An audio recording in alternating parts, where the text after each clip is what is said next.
Because you might have a package. This is what we were talking about. I don't know if we're going to this, we're going to Roger, do you want to pass this down? Thank you.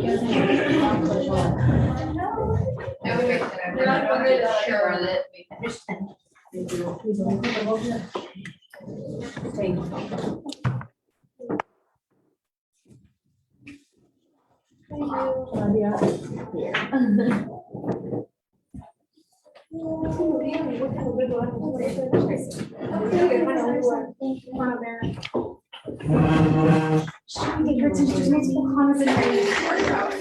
morning. Yeah.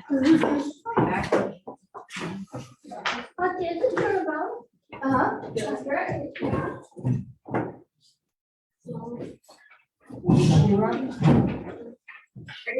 Actually, sure. Right on the space, bro. Yeah. So, Elena. Hey, Jen. Hey. I know. That's cute. Shivel, Lani. Yes. Oh. No, it's the song here.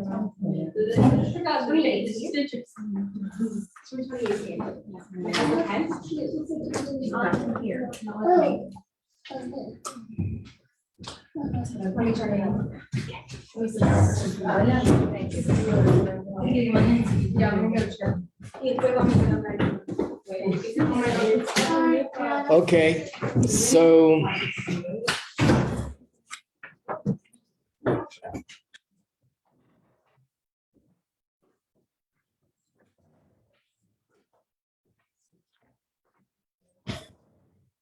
in this class we're learning about the subject of Moshiach and Geulah,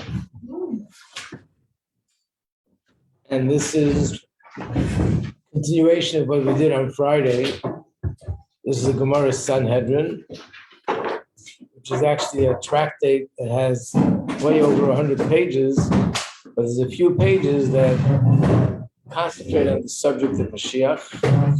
So a lot of the things you've heard about Moshiach, this is the source, and that's why we're learning this. But a lot of it needs to be explained. A lot of it is metaphoric. So we'll try to do the best we can in class to make it clear. We're now on page 97B2. The first page, yep.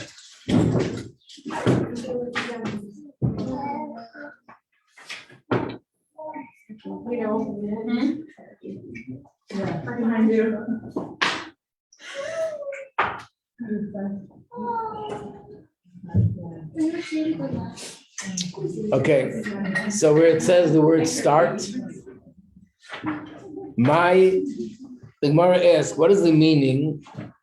This Gemara is based a lot on different verses in the books of Tanakh. So what is the meaning of this verse? What does it say? Like, it shall speak of the end and it shall not lie.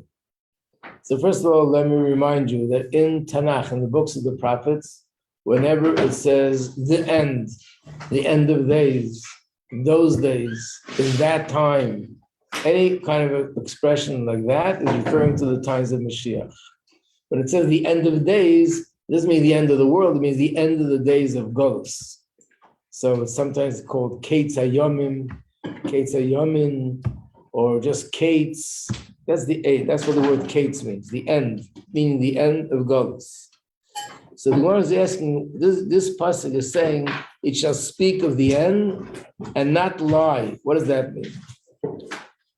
So Reb Shmuel bar Nachmani said, in the name of Rabbi Yonasan, it's very interesting in the Gemara, they're very, very specific about not only saying who said what, but who said it in the name of whom. Sometimes it would say, this rabbi heard it from that rabbi, heard it from a third rabbi, because it's very important to give over the source where it's coming from. So Rabbi Yonasan, Rabbi Yochanan Shmuel ben Nachmani said in the name of Rabbi Yonason, Tipach atzman shel machash v'kitzim, which means he pronounced something which was the opposite of a blessing for all those that give dates and calculate dates when will be the end of Golus. Why? What's so terrible about someone saying that I think the end Mashiach is coming this time or that time? Shahaya Oimrim, they used to say, since the date of the end, if someone with authority is going to give a date and say, Mashiach is coming in this time, and then he doesn't come for one reason or another, let's turn the page. Shuv ein ebod, and the people say he'll never come. In other words, if you give it time and then something happens, it doesn't come, people will lose their faith and they'll feel that we see he said he's going to come and it didn't happen, so it'll just never happen. So the best thing is, what should a person do? Don't give any dates. Rather, one should wait. And even if it takes time, wait for him anyway.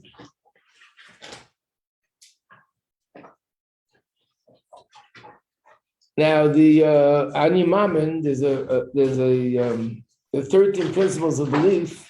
One of them is about Moshiach, and the one that's about Moshiach says like this: I believe with perfect faith in the coming of Moshiach. And then we say, and even if it's delayed, it's taking time, I still wait for him every day. So therefore, unfortunately, it's already 2,000 years old that we're waiting.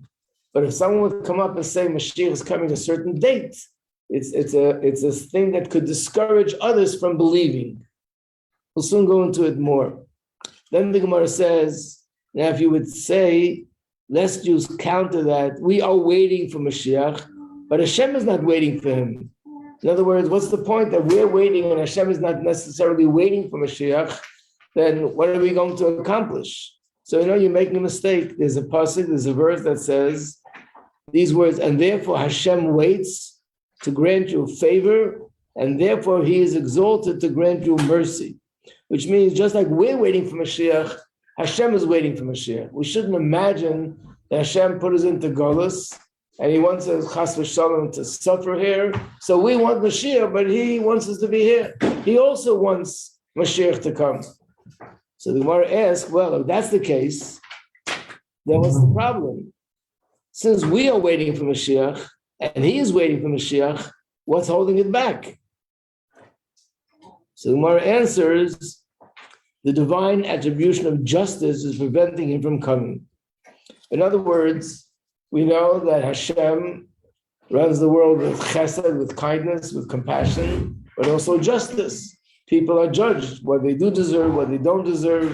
In fact, the reason why the temple was destroyed in the first place, and the reason why we went into exile in the first place was because we lived the kind of life that we didn't deserve to have a temple. So therefore, the reason why it's not happening, why Mashiach isn't coming and it's not being rebuilt, is because the attribute of justice by Hashem is judging us and we're not really worthy yet for it to come. That's the reason why it didn't happen. So the Gemara asks, well, if the attribute of justice doesn't prevent him from coming, then what are we waiting for? There's no point in waiting anyway. And the Gemara answers lekabel schar, which means to receive reward, and it brings a verse where it says, "Fortunate are all those who wait for him." So I want to add two things. Number one, the big question is: so how come today we talk so much about Mashiach is coming and it's coming in imminent and we see signs that he's coming, if really we shouldn't be talking about Mashiach altogether? It says they don't talk about dates.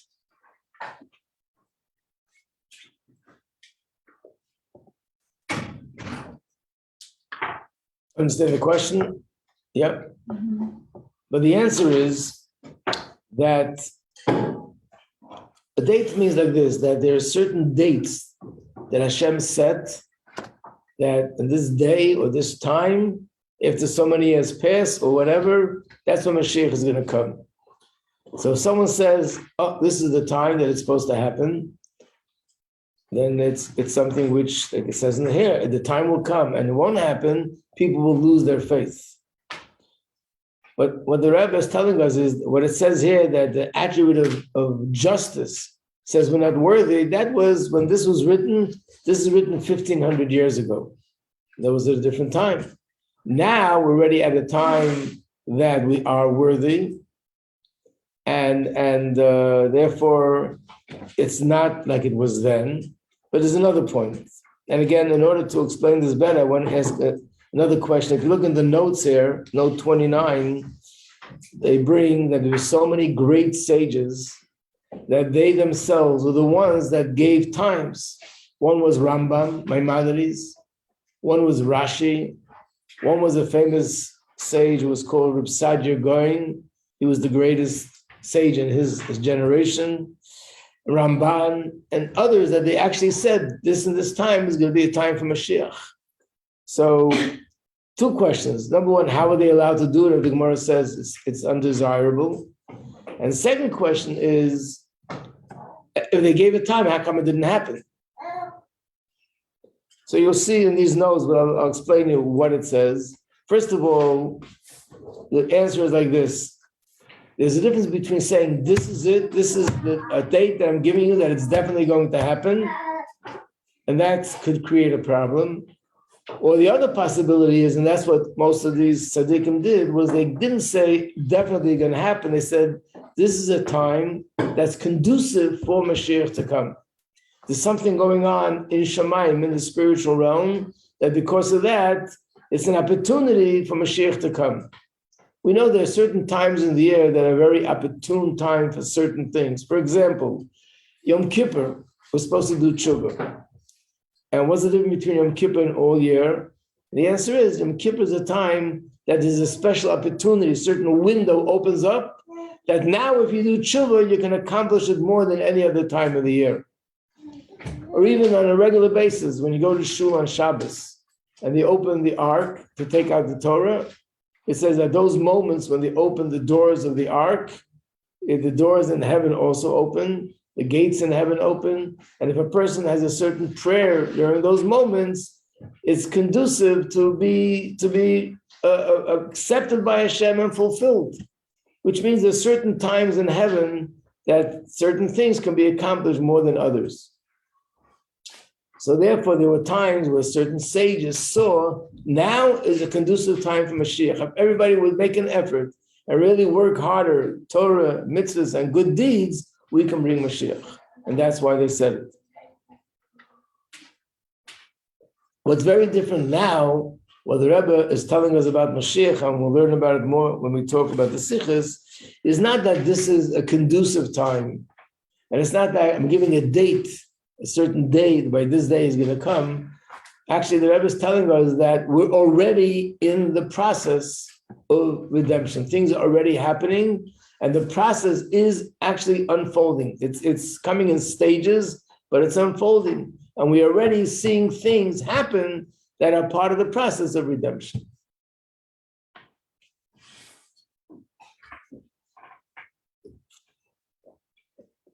So that's in a different category completely.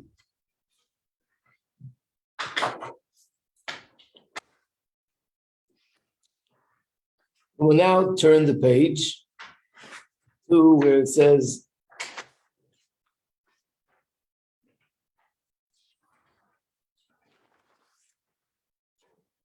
page 97B2.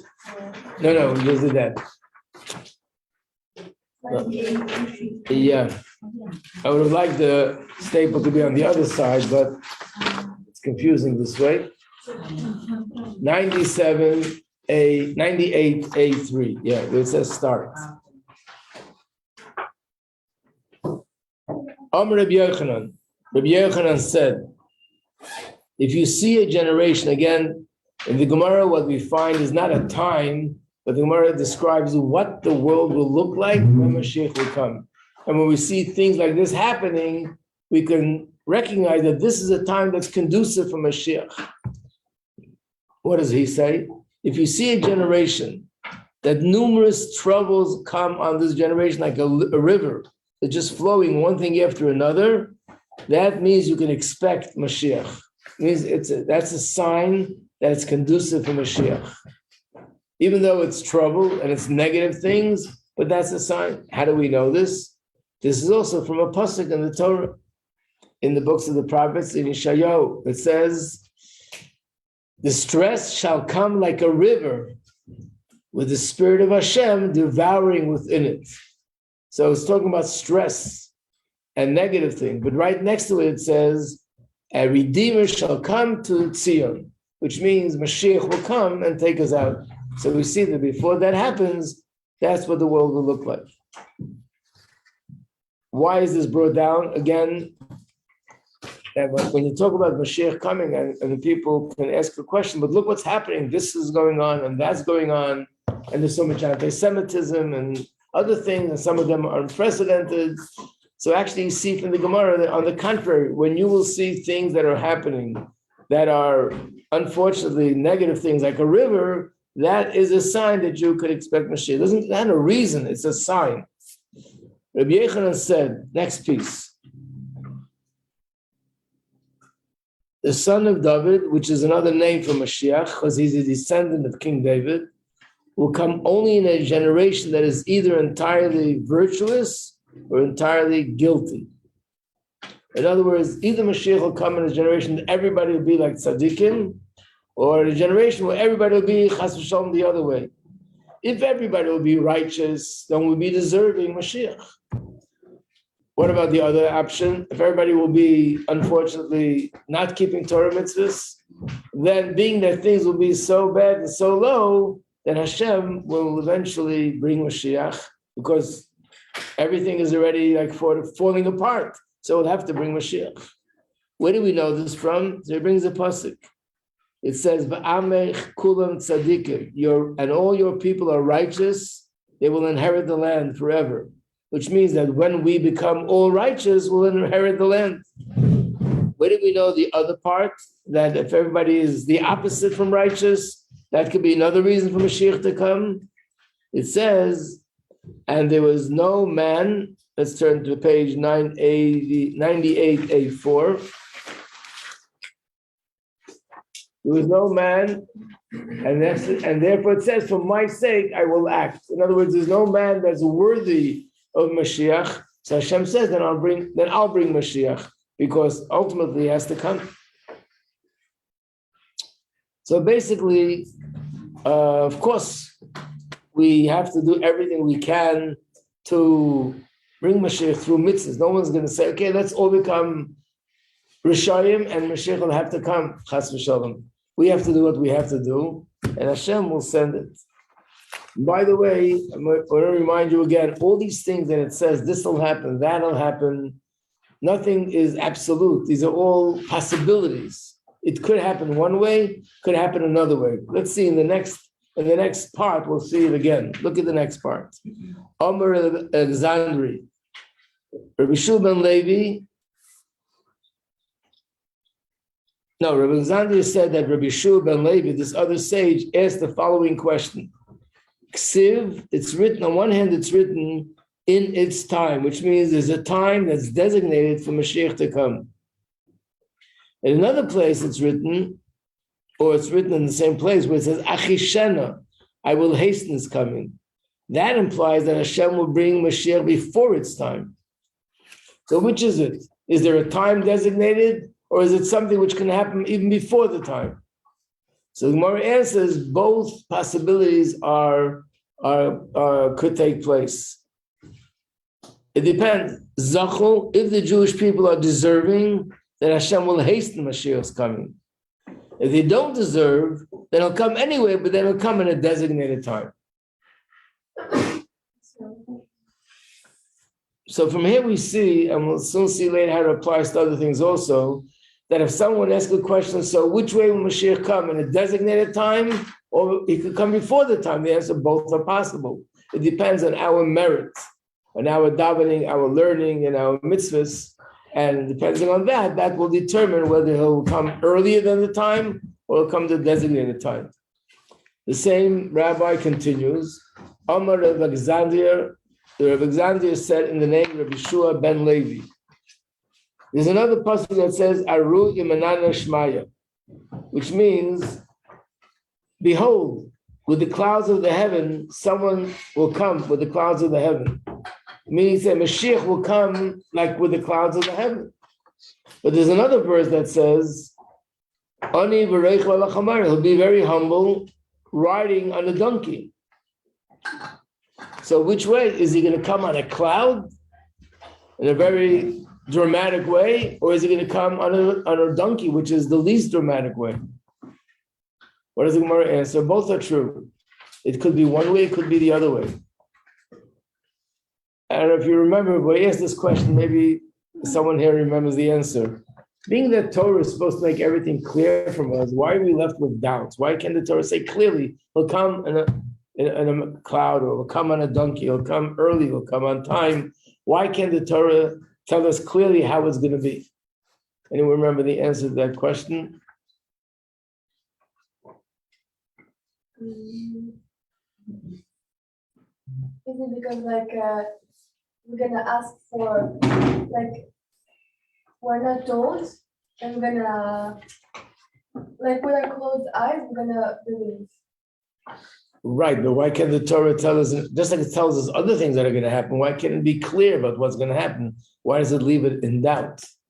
Yeah? Because it's based on the merits as well. So there's Geulah, and that could change things potentially. Right.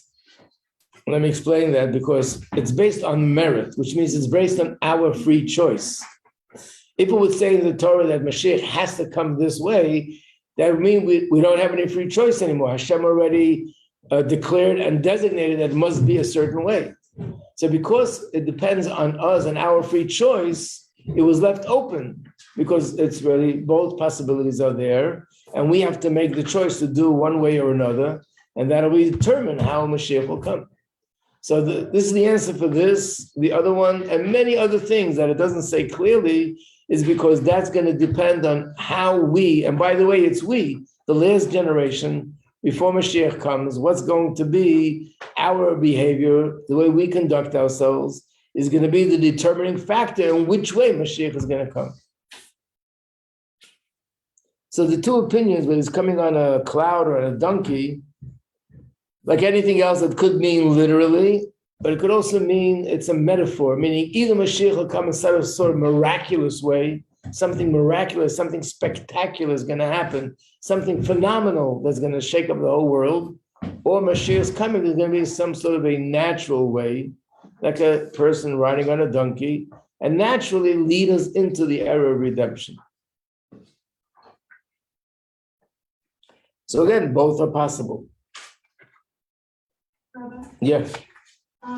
So like you just said, the derech and how he'll come is based on how he acts and how we behave. So if he comes naturally or miraculously, what does that indicate based on our behavior? Generally, it's the same idea. If we have more merit, then it'll come in a more miraculous way.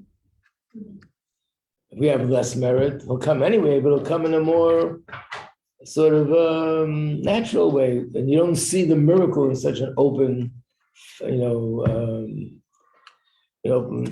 way. Can you give a practical example of what a natural way would look like? What a natural way would look like? Yeah, a clear example.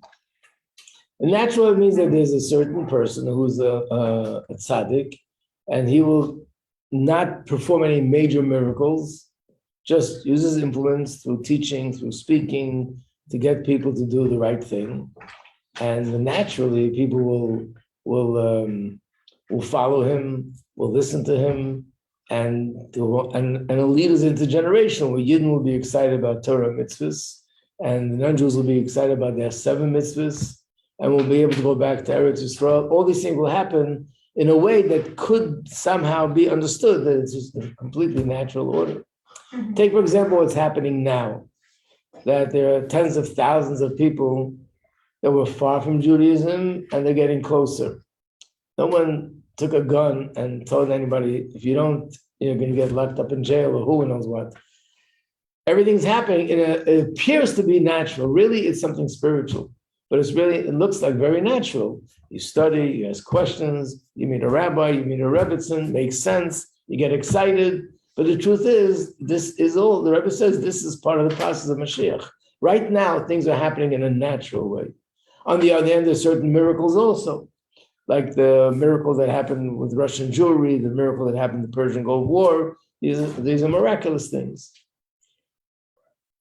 I just want to mention this. It's not in the Gemara, but I'll mention it anyway. It's part of current events. That we're told constantly, look at what's happening in the world to see any signs where there's any kind of change. So one of the things that are going to change is, of course, not only the Jewish people will change, the nations of the world will change. One of those big changes is, we'll talk about it in one of the classes in more detail, is the Sheva Mitzvah B'nai Noach.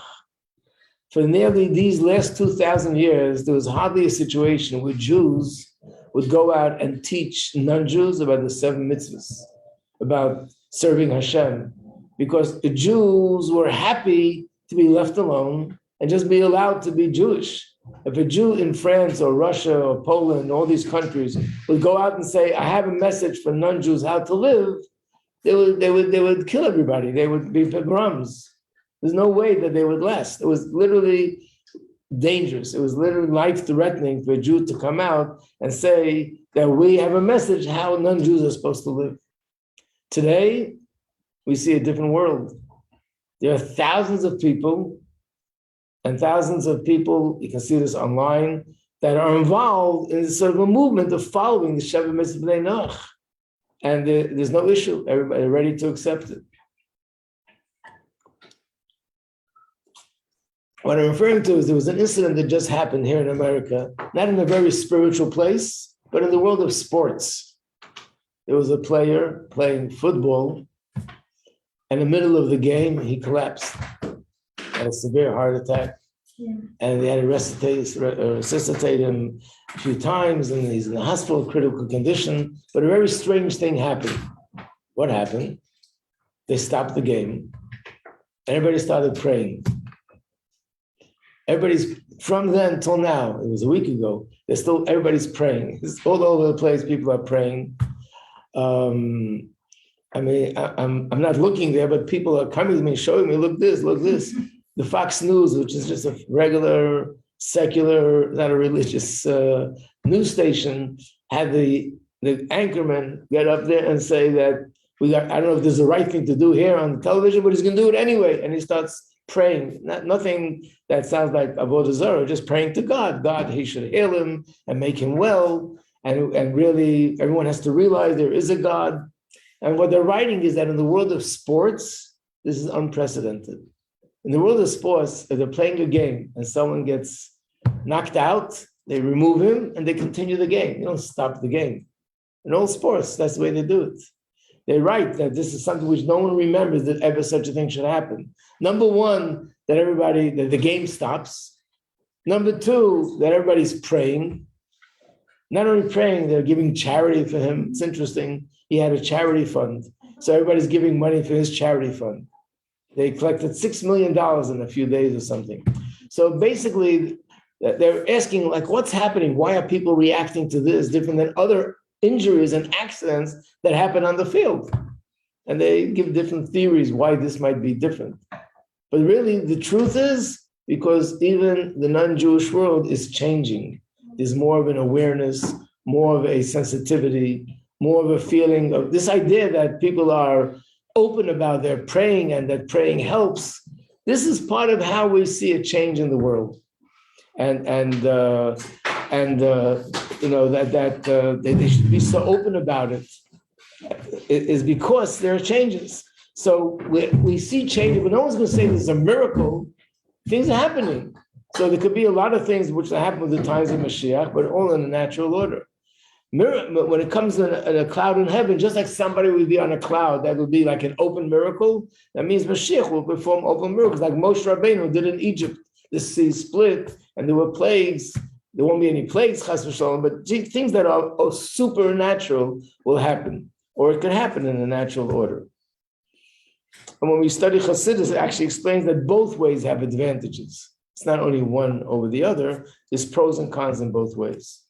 But what we do see from here is that there are different possibilities of how Mashiach could come.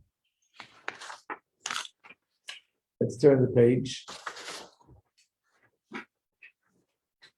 98A3.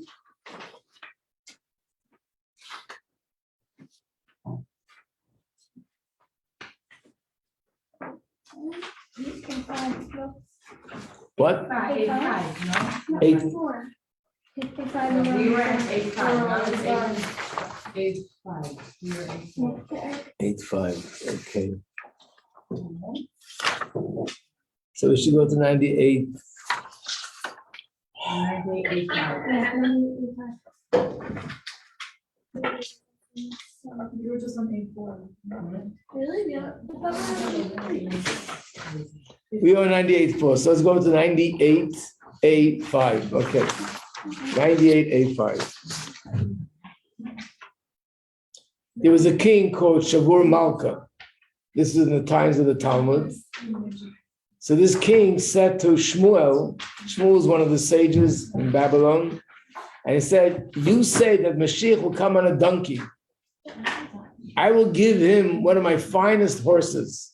So this king was saying, why would you have Mashiach riding on a donkey? I have good horses. I'll give him one of my best horses. So he answered him, but do you have a horse of 100 colors? It's not an ordinary donkey. Basically, this is definitely a metaphor that he's referring to, meaning to say that it's not going to be just an ordinary animal he's going to be riding on. We do find in Chumash, Moshe was riding on a donkey, and Avraham Avinu was riding on a donkey. But in today's day and age, most people don't ride on donkeys today. And Mashiach is coming in this generation, not in that generation. So they all say that this is sort of a metaphor for different things. What's a donkey? What's a horse? What does it mean, a donkey with many colors? And so on. Now the Gemara tells a story. Rabbi Shul ben Levi met Eliyahu Hanavi, Elijah the prophet.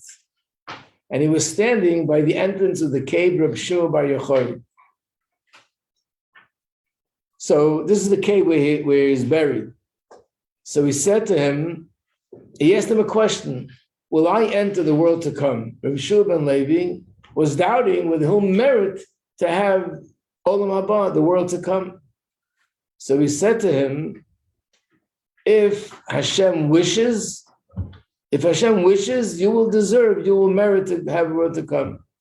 Rabbi Shul ben Levi said, I saw two people, but I heard the voice of three. Which means the two people was Eliyahu Hanavi and Rabbi Shimon bar Yochai were there. And the third voice was the voice of the Shekhinah, the divine presence. Wow. Amalei, so he said, Emasai Osi Mashiach, tell me, when will Mashiach come? The big $1 million question. So he said to him, go ask Mashiach himself. So he said, but where is he? He said, I'll tell you where he is. He's at the gate of the city, meaning the city of Rome. So Shul ben Levi said, and what does he look like? How am I going to recognize that it's him? So he says he's sitting among the paupers, the poor people that are poor and afflicted with diseases, and he's sitting amongst them. He looks like one of them. All of them, they untie and tie all their bandages every day to get a fresh bandage. You'll notice one of the poor people unties and ties his bandages one by one. Interesting. They're full of bandages because they have different conditions. So they all untie their bandages, all of them, and then they put on new, fresh bandages. One person will take one bandage off, put it on. Another bandage off, put it on. Another one, why would he do that? Because he's ready any second to take Gidon out of Geulah. So in case Hashem will give him the green light to say, now, you can take the Jews out of Geulah, he doesn't want to delay it even for 1 second. So he takes up one bandage at a time. So he went to him, and he found the person by the gate of Rome, and he said to him, peace be upon you, my master and teacher. That's what he said to that person. And sure enough, that was Moshiach.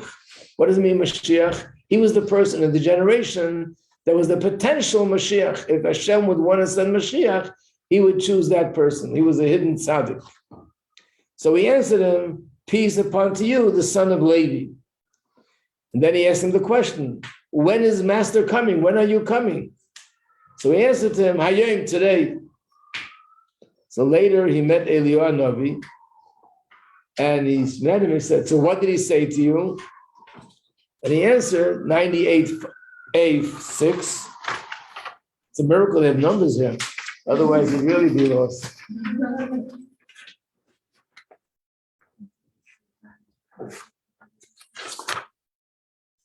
98A6. He said to me, Shalom Alecha Bar Levi, peace unto you, the son of Levi.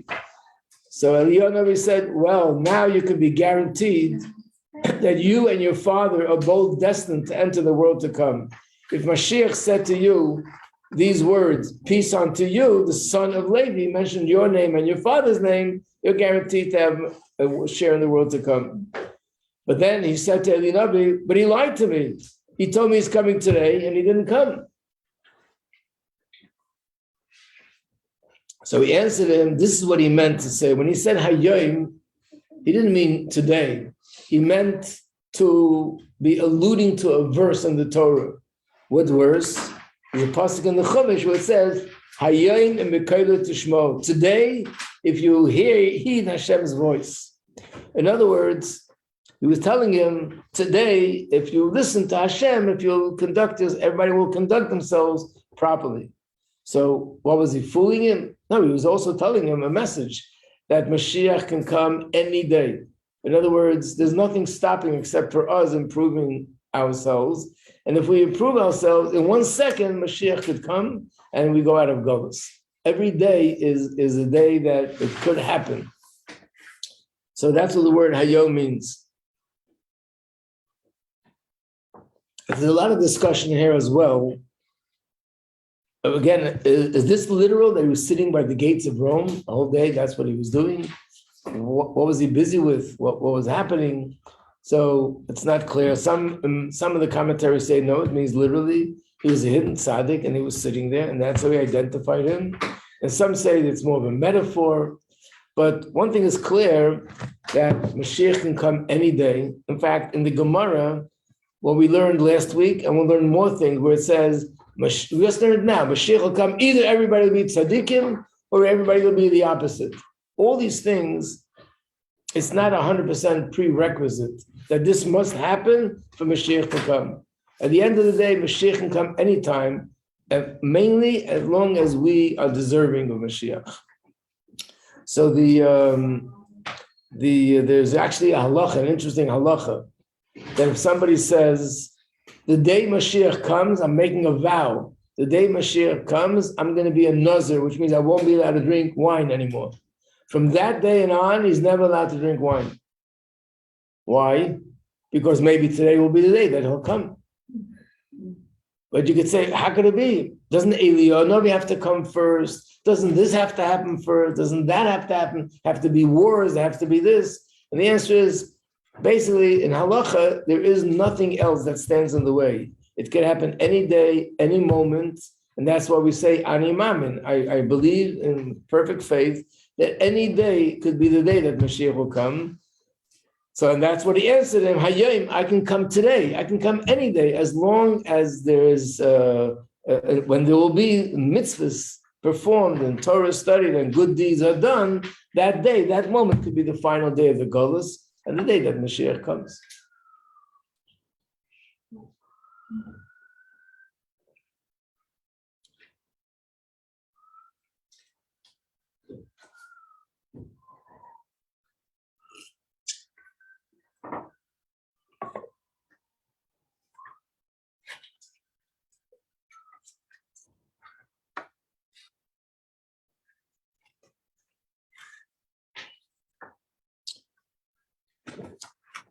So basically what we see here also is that, first of all, according to Torah, Mashiach is not, even though it says he'll be coming on a cloud, which we don't believe, this is not acceptable in Torah, that Mashiach is some sort of a spiritual entity that'll descend down to earth. Mashiach is a human being, born to a father and a mother, was once a little baby, an infant, and grows up.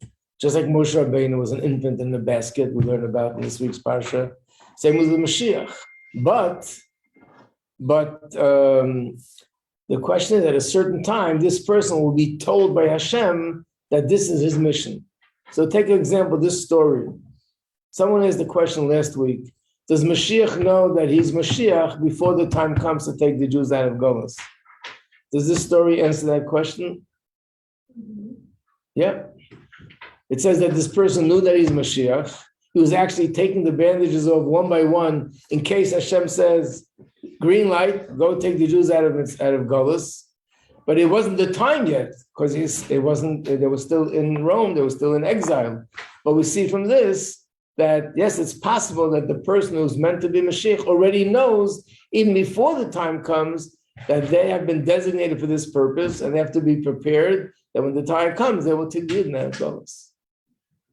When does Hashem tell it to him? That I don't know the answer. I don't know if there is an answer anywhere. Whenever it happens, that's when that happens. Okay, we'll stop over here. You're very welcome. Yeah. Was it like most of the Jews were in Rome at that point, or was it like there was still some Eretz Yisrael? Oh, at this point, yeah, most.